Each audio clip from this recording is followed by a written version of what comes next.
ये जो pre marital relationship है ना, ये आपकी पोस्ट मैरिटल रिलेशनशिप के inversely proportional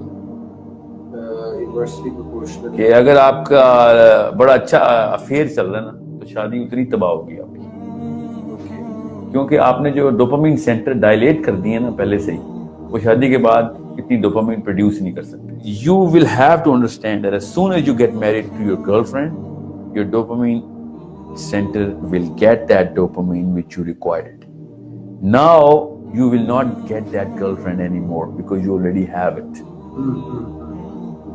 Okay, once you have that girlfriend, then your dopamine center will dilate more than what the girlfriend did. That's why you need another girlfriend now. So 2 girlfriends are gonna give you that dopamine. Hence the illicit relationship. Yeah, infidelity. Yeah. और ये लोगों को समझ नहीं आती कि pre marital relationship causes extra marital relationship.